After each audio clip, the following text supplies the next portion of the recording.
Hi, I'm Phil Constantine, and this is Travels with Phil. In this video, we're going to some of the Cherokee sites in Georgia that I didn't do individual videos for example, New Echota or Etowah. I did specific videos for these. Well, these are just some of the other places that I visited during my travels through Georgia. And here's a list of some of the places that we're going to be talking about: Cedartown Removal, Chieftains Museum, the Cherokee Gardens, the Vann Mansion and Cabins, and the John Ross Cabins. First place going to be, this actually gives you an idea of where the Cherokee Nation covered northern Georgia. And the first spot is going to be the Cedartown Cherokee Removal Camp. This is just out of Atlanta. You can see it here on the map. Well, it's relatively close to Atlanta. And let's go to the video that I filmed at the scene. You are looking at Cedartown Camp. This is the southernmost military post established for the forced removal of Cherokee Indians from Georgia. On May 26, 1838, militiamen started rounding up all the Cherokees who lived within 10 miles. Day after day, they searched them, hunted them down until they had 217 men, women, and children. Eventually, in June, the militia marched everybody that was here up to New Echota.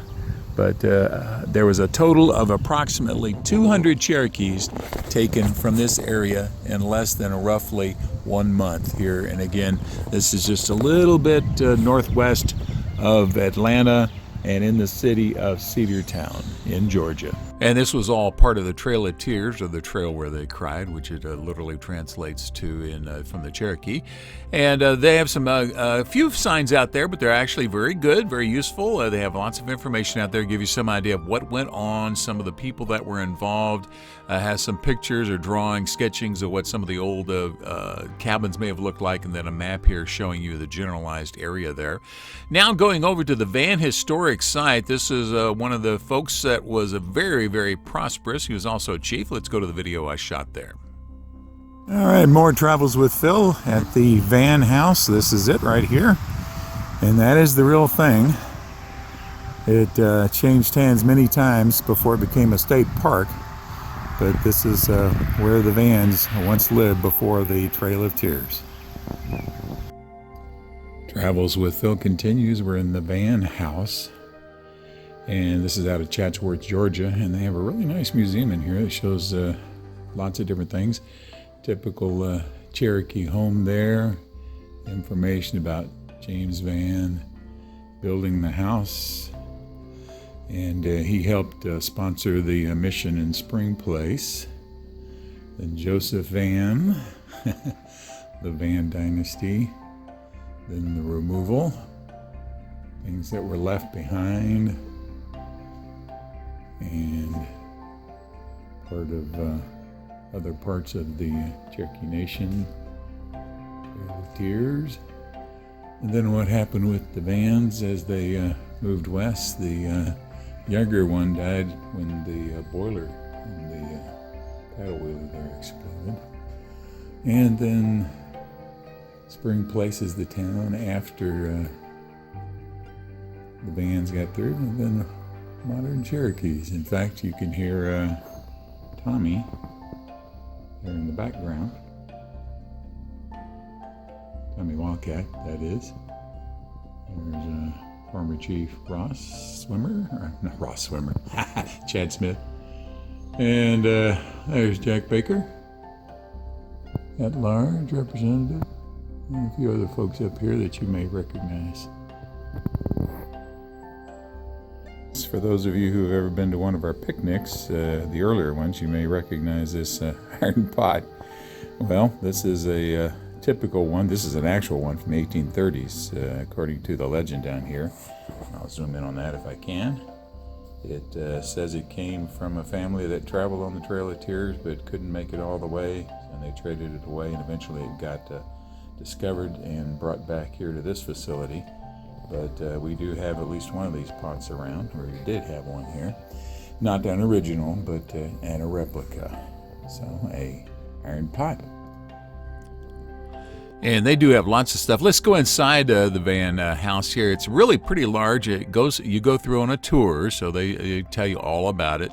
And it's, to be honest with you, they were probably one of the most prosperous people in the entire state of Georgia when the Cherokees were forced out of Georgia itself. So it's a very, very nice looking house. And now let's go outside and listen to the ranger.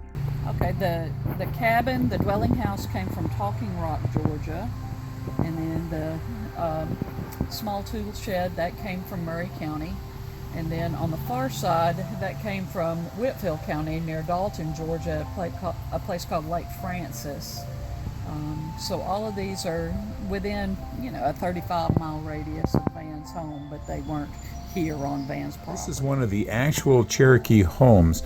Now, because the plot or the deeds or the surveys do not say who owned it unless they were really, really prosperous, they don't know who it belonged to, but they know where this particular one came from.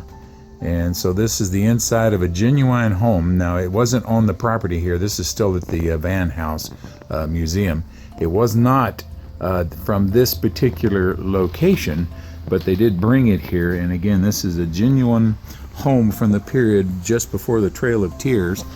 And show you the sign out here in front. And that's where it came from. So this would have been before the Trail of Tears. Try not to step into the garden. And get back here a little bit more and let you see the entire outside of the building. So this would have been very typical of the folks that were living up in this area. This is another one just over here. That's from Sugar Creek and Coahuila Creek Corn Crib. I'm sure I'm mispronouncing that one. I'm trying to put Spanish into it. That's another one of the buildings. Like I said, these are the ones that the ranger was talking about in the earlier video. And again, these are not recreations. These are all legitimate buildings. And I speak a lot better Cherokee or Spanish than I do Cherokee. All right, this is a Vann cabin in a different part of the state. They were actually doing some work on it here as I was driving by. I still couldn't get inside to look around a little bit. All right, our next spot is the Chieftain Museum or Major Ridge's home. Now, this is a little bit more toward the south. More toward Atlanta. Now, this is where they actually did some of the negotiations for the New Echota Treaty. They had an older cabin on the inside, built up a house around it, some nice grounds as you look around here on the outside. And it is a National Historic Landmark. They do have a garden out there. Major Ridge was a chief of the Cherokee Nation at one time. The inside is very, very nice, but they also have several spots here where you can look through to see the old walls and see where the old building once was before they built this around it. But they do have a small museum. They do a lot of programs here. Kids will come in and they do special projects and things like that. And so it's an interesting place to visit. Gives you a little bit of an idea of what things evolved through as far as the changes in communities and the buildings. There you go. You can see part of the old structure through the walls there. Next spot is the Cherokee Gardens at Green Meadows Preserve. This was a very interesting place. I really like visiting here. This has got a good variety of plants. Let's take a look at the video I shot while I was there. In this episode of Travels with Phil, we are at the Cherokee Gardens at Green Meadows Preserve. That's in Marietta, just a little bit north of Atlanta. And get the zoom out here so it doesn't shake so much. This garden group says they have compiled dozens and dozens and dozens and dozens of traditional plants used by the Cherokees for a variety of reasons. Everything from medicine to food. And if you ever come out here, you can see all the varieties of plants out here and even names, tags on them to help describe exactly what it is that they were used for, what their names were, the common names and the Latin names or scientific names as well. So, not a bad place to go. Again, this is the Cherokee Garden at the Green Meadows Preserves. It's free to walk in and you can come in at any time according to them. It would be a very long video if I showed you every single plant out there, but you can go to my website, travelswithphil.com, go to scroll down the page to where it says Georgia, and then go to Cherokee Gardens, and you can see all of the plants. I have individual pictures of all of them.